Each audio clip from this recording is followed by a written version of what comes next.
behind the father image, behind the mother image, behind the image of light inaccessible, and behind the image of profound and abysmal darkness, beyond all conception whatsoever. There's something else which we can't conceive at all.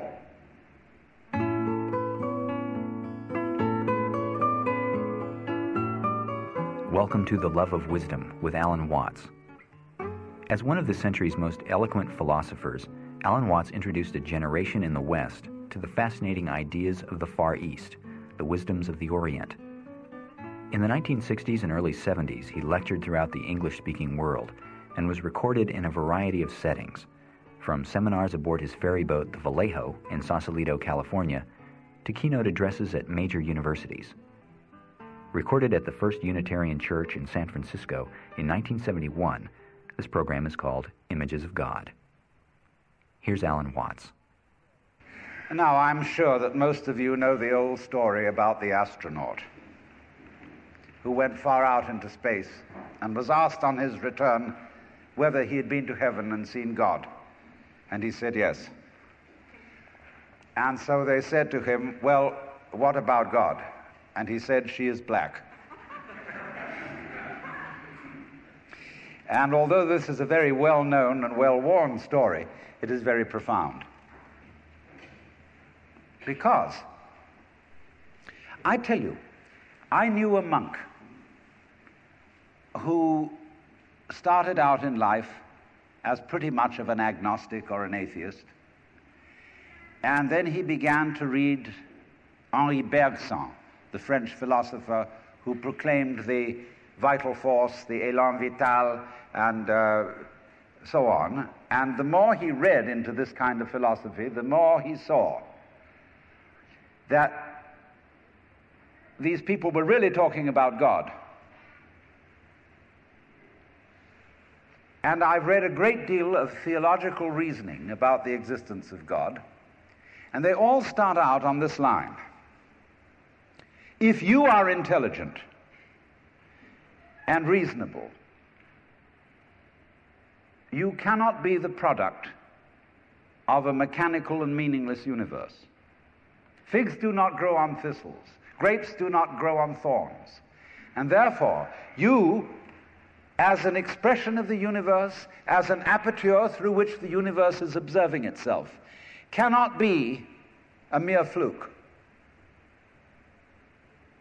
Because if this world peoples, as a tree brings forth fruit, then the universe itself, the energy which underlies it, what it's all about, the ground of being, as Paul Tillich called it, must be intelligent. Now, when you come to that conclusion, you must be very careful, because you may make an unwarranted jump. Namely, the jump to the conclusion that that intelligence, that marvelous designing power which produces all this, is the biblical God. Be careful. Because that God, contrary to his own commandments, is fashioned in the graven image of a paternal, authoritarian, beneficent tyrant of the ancient Near East.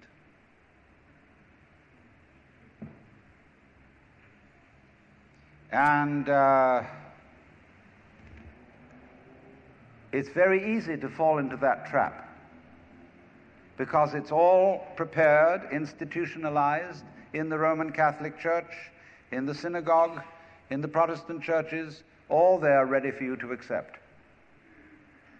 And by the pressure of social consensus and so on, it is very natural to assume that when somebody uses the word God, it is that father figure which is intended. Because even Jesus used the analogy, the Father, for his experience of God. He had to. There was no other one available to him in his culture. But nowadays, we are in rebellion against the image of the authoritarian father. Especially this should happen in the United States, where it happens that we are a republic and not a monarchy. And if you, as a loyal citizen of this country, think that a republic is the best form of government, you can hardly believe that the universe is a monarchy. But to reject the paternalistic image of God as an idol is not necessarily to be an atheist. Although I have advocated something called atheism in the name of God. That is to say,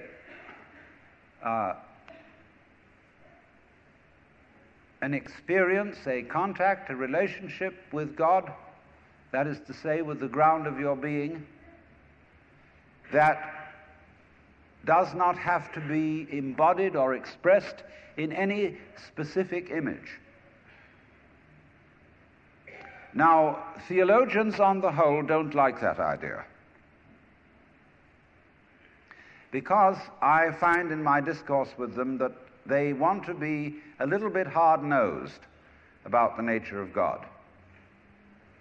They want to say that God has indeed a very specific nature.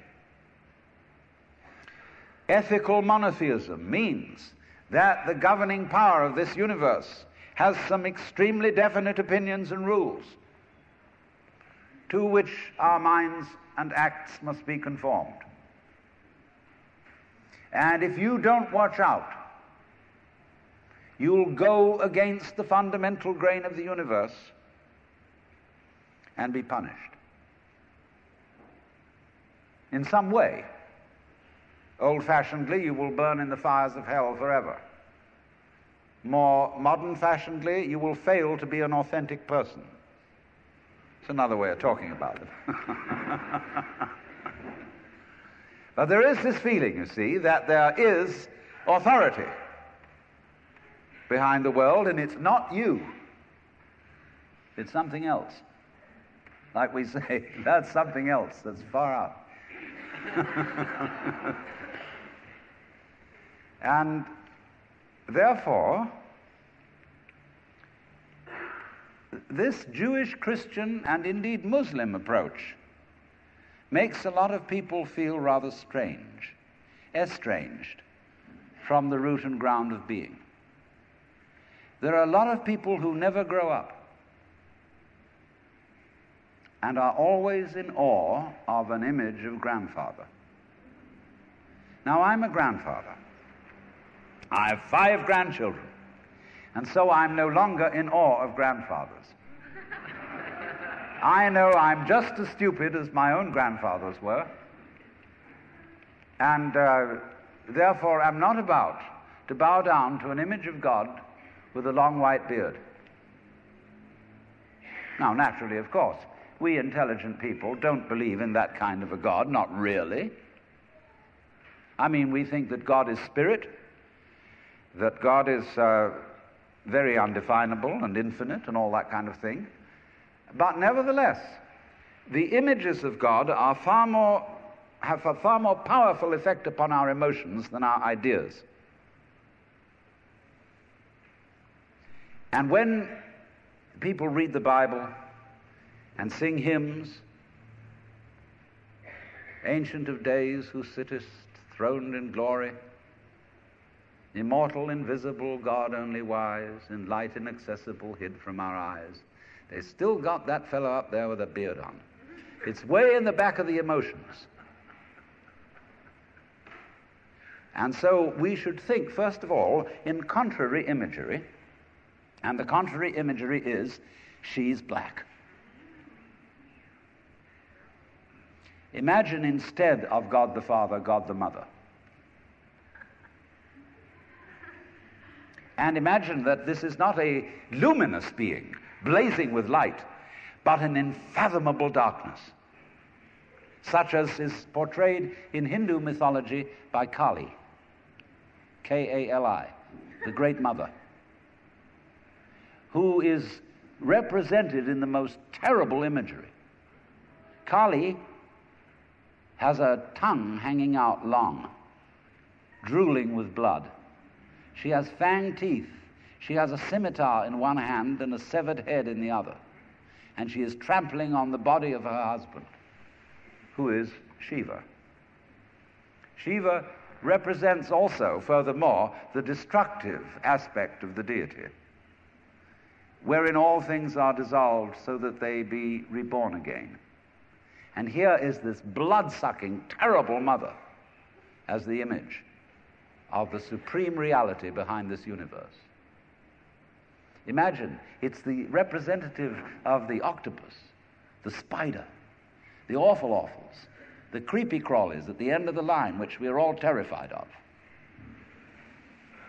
Now that's a very important image, because let us suppose, just for the sake of argument, that all of you sitting here right now are feeling, well, fairly all right. I mean, you're not in hospital. You don't have the screaming mimes. You have a sense, you probably had dinner and are feeling pretty good. But you know that you feel that you're fairly good because in the background of your minds, very far off in the background of your minds, you've got the sensation of something absolutely ghastly that simply mustn't happen. And so against that, which is not happening, and which doesn't necessarily have to happen, but by comparison with that, you feel pretty all right. And that absolutely ghastly thing that mustn't happen at all is Kali. And therefore, at once, we begin to wonder whether the presence of this Kali is not in a way very beneficent. I mean, how would you know that things were good unless there was something that wasn't good at all? Now I'm not putting this forward as a final position. I'm only putting it forward as a variation, as a way of beginning to look at a problem and getting our minds out of their normal ruts. She's black. Well, she, first of all, feminine, represents what is called philosophically the negative principle. Now, of course, people who are women in our culture today and believe in women's lib don't like to be associated with the negative, because the negative has acquired very bad connotations. We say accentuate the positive. Well, that's a purely male chauvinistic attitude. How would you know that you were outstanding unless, by contrast, there was something instanding?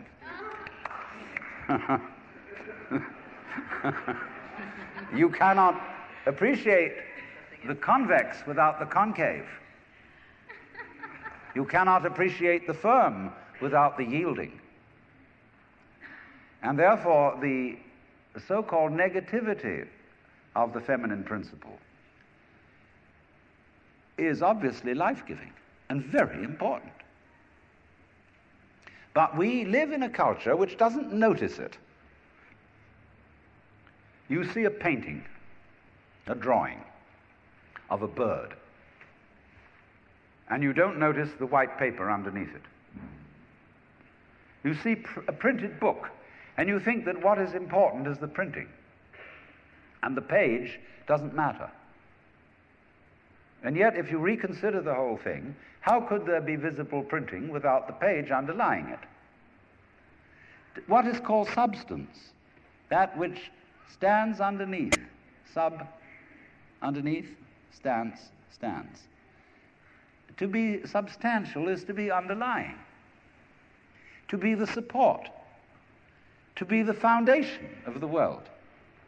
And of course, this is the great function of the feminine,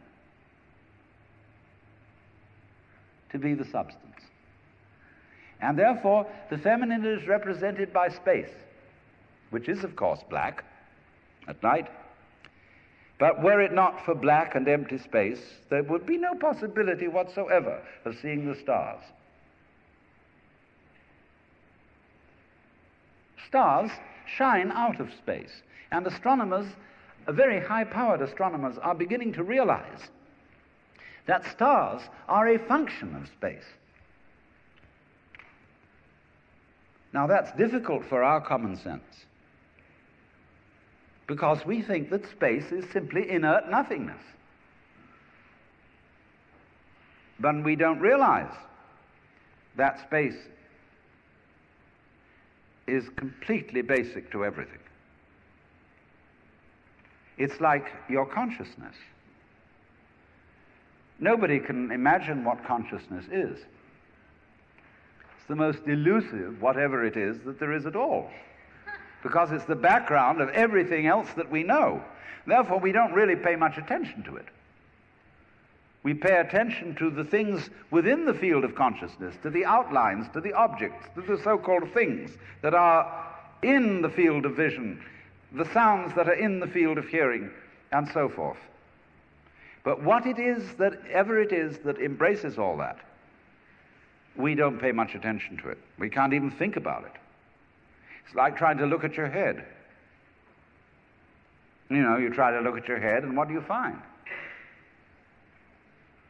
You don't even find a black blob in the middle of things. You just don't find anything. And yet that is that out of which you see, just as space is that out of which the stars shine. So there's something very queer about all this.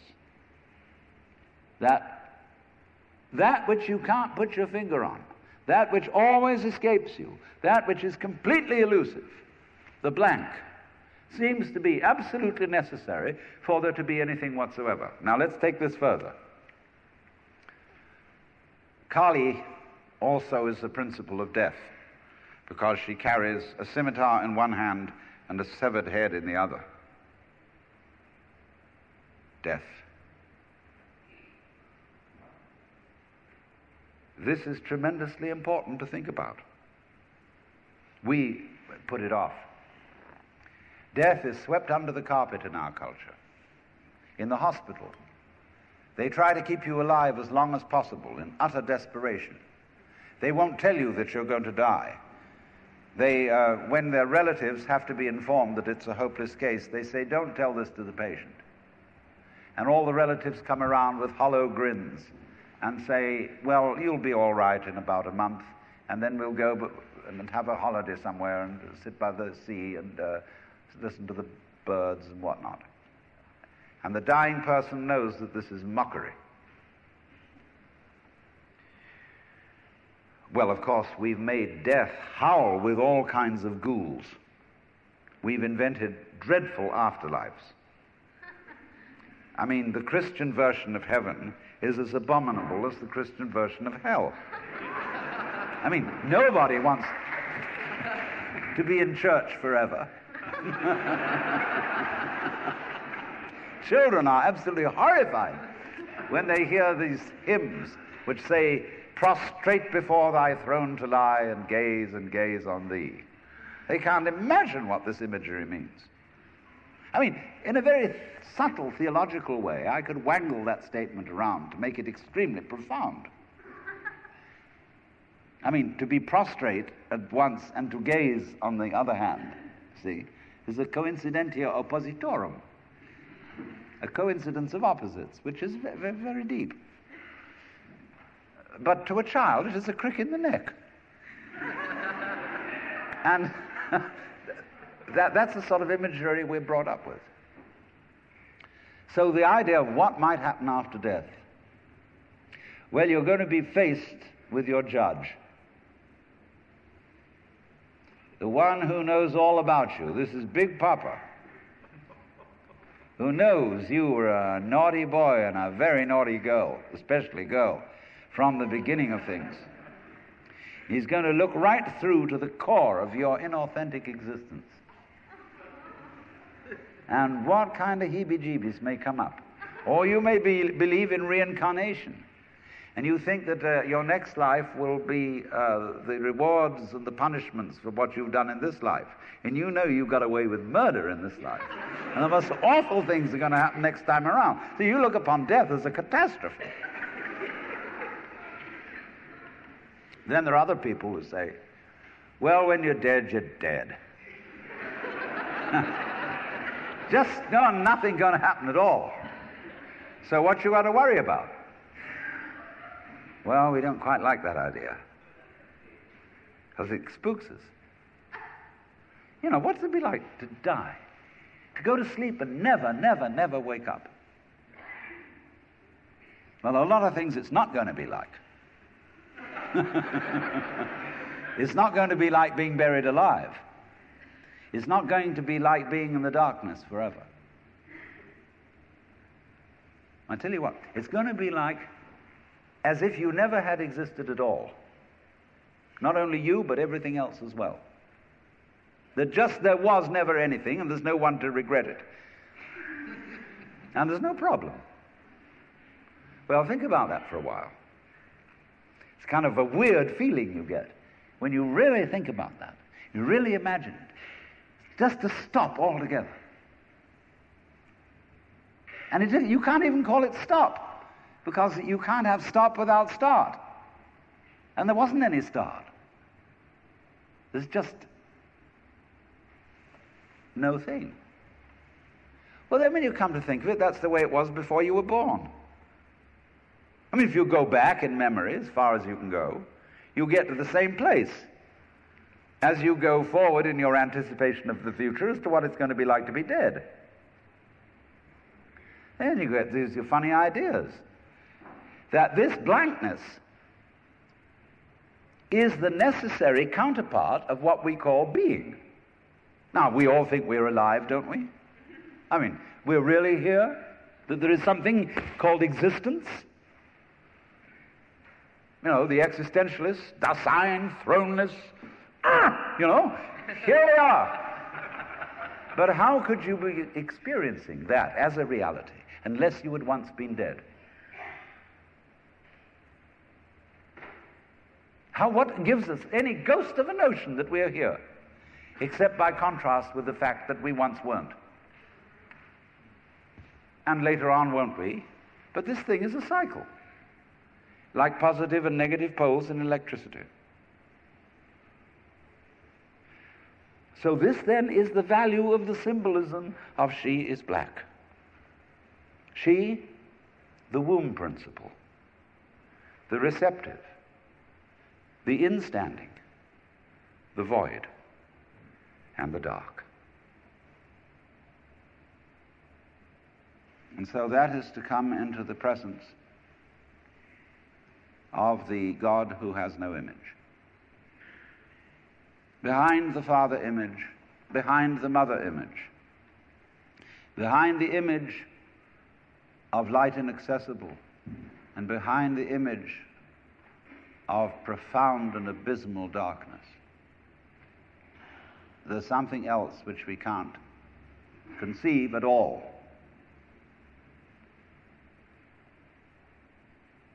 Dionysius the Areopagite called it the luminous darkness.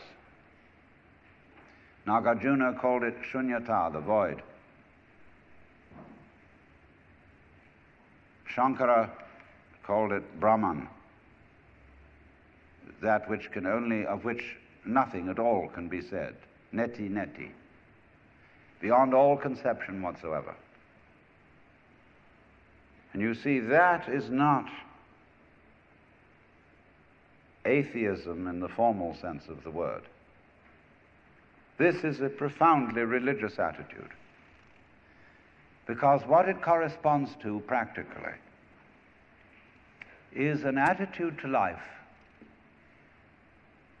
of total trust, of letting go.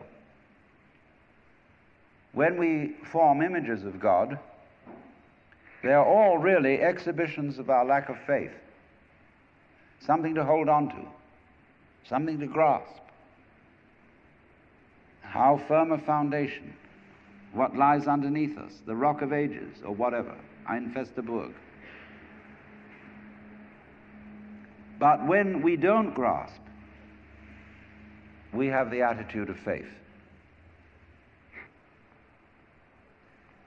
If you let go of all the idols,